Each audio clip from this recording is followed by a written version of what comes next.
Salam bahagia dan selamat sejahtera. Nama saya Salvaraj, anak lelaki Gerah Pergasem. Saya adalah pensyarah akademik dari Jabatan Ilmu Pendidikan di Institut Pendidikan Guru Kampus Sarawak Miri. Hari ini saya nak mengulas tentang sebuah buku yang telah saya baca, iaitu buku yang diberi nama Think Positive, Things Will Go Right. Buku ni ditulis oleh A.K. Kamat pada tahun 2015 dan penerbitnya adalah Lotus Press Publishers and Distributors, New Delhi, India. Buku ni mempunyai 8 subtajuk dan dimulakan dengan tajuk Powers of Thoughts dan diikuti dengan The Concept of Positive Thinking, Power of Positive Thinking, Believe in Yourself, Positive Thinking for Health and Fitness, Positive Thinking and Success, Coping with Failure, dan diakhiri dengan Optimal Thinking. Baik, kita lihat sinopsis buku ini. Buku ini pada mulanya menyentuh tentang kuasa dan kekuatan berfikir. Cara berfikir memberi kesan kepada kejayaan hidup kita. Manusia mempunyai acuan dirinya sendiri berdasarkan cara pemikirannya. Buku ini juga membincangkan tentang konsep pemikiran yang positif. Ianya boleh dibahagikan kepada 3, iaitu kognisi dalaman, keimanan dan pengaruh perhubungan personal. Apa yang dimasukkan dengan kognisi dalaman? Pemikiran yang mempunyai tujuan. Mungkin tujuan hidup kita. Kita cuba laksanakan sesuatu kerana ia boleh membantu kita mencapai sesuatu kejayaan, suatu keinginan dalaman yang menjadi sumber inspirasi kita. Yang kedua, keimanan. Keimanan ini ada kaitan dengan asas-asas spiritual. Kita perlu percaya dengan tingkah laku kita dan percaya semua yang berlaku dalam hidup kita ini ada sebabnya. Dan ketiga, perhubungan personal. Ini boleh dibahagikan kepada 3, iaitu hubungan dengan diri kita sendiri, hubungan dengan Tuhan, dan juga hubungan dengan keluarga. Hubungan akrab ini membolehkan kita mencapai kebahagiaan dan kejayaan.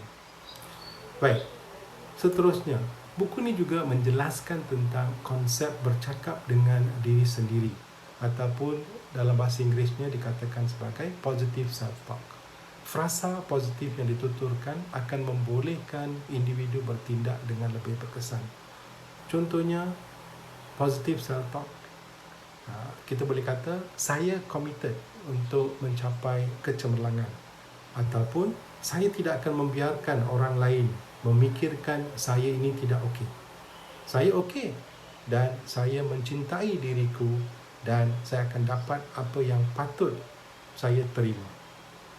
Dan seterusnya, satu cara untuk membangunkan pemikiran positif adalah dengan menukar pertuturan kendiri, ataupun dalam bahasa Inggerisnya kita kata change inner conversation.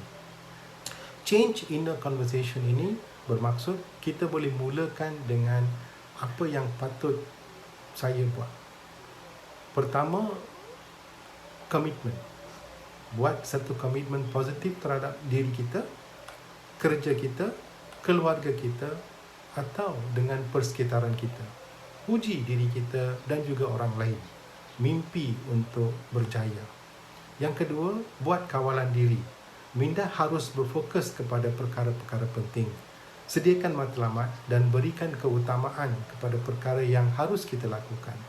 Buat visualisasi terhadap tindakan kita. Belajar untuk relax ataupun bertenang. Bersifat jujur kepada diri sendiri dan juga menikmati kejayaan yang kita capai. Yang ketiga, kita harus mencabar diri kita sendiri.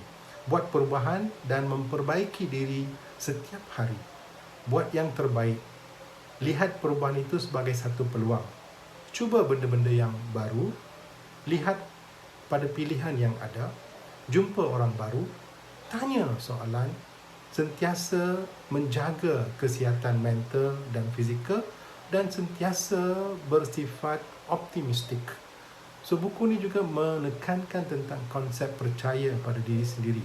Apabila kepercayaan diri keyakinan diri dan harga diri meningkat.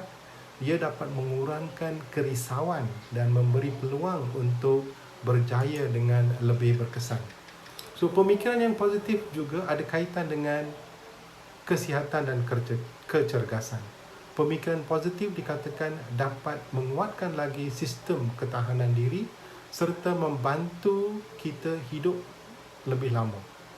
Pemikiran bawah sedar membantu menyembuh dan mengekalkan kesihatan yang sempurna. Akhir sekali, buku ini juga menjelaskan tentang bagaimana pemikiran positif dapat mengatasi kegagalan diri. Kegagalan adalah ibarat ribut dalam perjalanan hidup kita.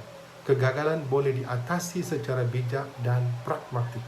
Kita boleh berhadapan, mengkaji dan menghadapi kegagalan ini dengan pemikiran yang rasional serta tindakan berorientasikan matlamat.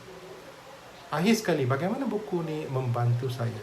Pertama, buku ini menjadi sumber inspirasi untuk membentuk perubahan positif dalam kehidupan seharian saya.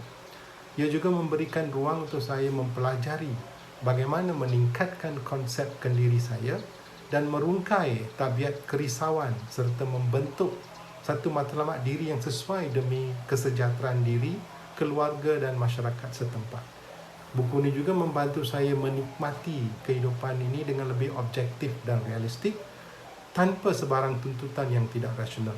Dan akhir sekali, sentiasa mengingatkan saya bahawa hidup ini seharusnya berlandaskan naluri kebahagiaan dan bersyukur dengan apa yang saya miliki.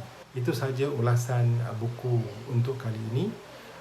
Saya berharap kita dapat meluangkan masa yang ada dengan melakukan kerja-kerja yang bermanfaat, dan salah satu kerja manfaat yang saya lihat adalah membaca buku. Ini dapat meningkatkan ilmu pengetahuan kita dan boleh digunakan dalam kehidupan seharian kita. Sekian, terima kasih.